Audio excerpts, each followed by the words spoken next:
ከአማራ ፋኖ በወሎ ቤት አማራ ከልጅ ኢያሱ ኮር የተላለፈ የእንኳን አደረሳችሁ መልእክት። ለመላው የክርስትና እምነት ተከታዮች እንኳን ለጌታችን ለመድኃኒታችን ለኢየሱስ ክርስቶስ የትንሣኤ በዓል በሰላም አደረሳችሁ። ውድ የተከበራችሁ የአማራ ሕዝብ ሆይ ነጻነትን ከፈጣሪ የተቸርነው እንጂ ከሰው ልጆች የምንቀበለው የገና ስጦታ አይደለም። የተከበራችሁ በየጫካውና በየገደሉ እየተዋደቃችሁ የምትገኙ የአማራ ፋኖ አባላት ሆይ ኢየሱስ አዳምን ለማዳን መሞቱ መሰቀሉ ግድ ነበር።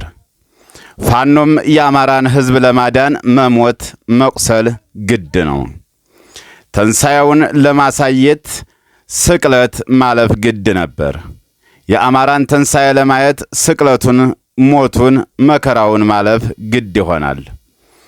ውድ የተከበራችሁ የፋኖ አባላት አይሁድ ወንበዴው በርባንን ይፈታልን፣ ኢየሱስ ይሰቀልልን ብለው አዳኝ የሆነው የእውነተኛን ፈጣሪ አሳልፈው ሰጥተውታል። አሁንም ወንበዴው ብልጽግና፣ ወንበዴው የአብይ ይፈታልን፣ ነፃ አውጪ ፋኖ ይሰቀልልን ብለው የአማራ ሕዝብ አሳልፈው የሸጡ ባንዳ፣ ሚኒሻ፣ ፖሊስ፣ የአማራ ተወላጅ የብልጽግና አመራሮች፣ አድማ ብተናዎች አሉ።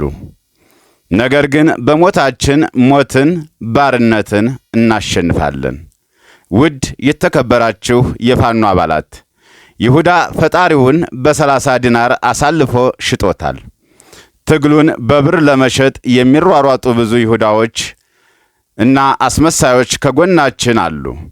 ስለዚህ ትግሉን በመጠበቅ እንደ ዮሐንስ እስከ መጨረሻው መጽናት፣ ስቅለቱን አልፈን የአማራን ትንሣኤ ማየት ይኖርብናል።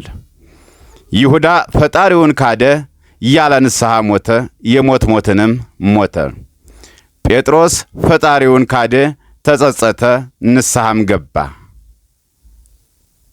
ከሞት ወደ ሕይወት ተሸጋግረን አማራን ክዳችሁ የአማራን ሕዝብ ለባርነት በገንዘብ በስልጣን የሸጣችሁ ባንዳ፣ ሚኒሻ፣ ፖሊስ፣ አድማ በታኝና የብልጽግና አመራሮች እንደ ጴጥሮስ ወደ ልባችሁ ተመልሳችሁ ተጸጽታችሁ ከሕዝባችሁ ጎን እንድትቆሙ ጥሪያችንን እናስተላልፋለን።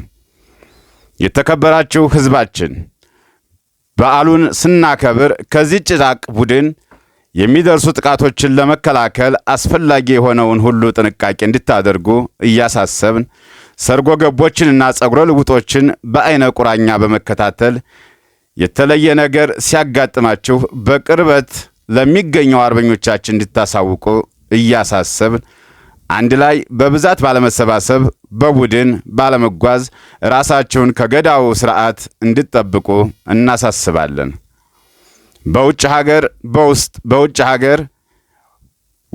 ሀገር ውስጥ የምትኖሩ የአማራ ተወላጆችና የትግሉ ደጋፊዎች የሆናችሁ ኢትዮጵያውያን በአማራ ሕዝብ ላይ በመንግስት እየደረሰ ያለውን የጅምላ ጭፍጨፋ፣ ስደት ወዘተ በመቃወም ለዓለም አቀፍ ማህበረሰብ በማሳወቅና በተለያዩ መቃወሚያ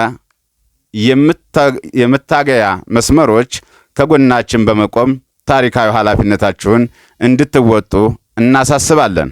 ሚያዝያ 11 8ኛ ወር 2017 የአማራ ፋኖ በወሎ የልጅ ኢያሱ ኮር።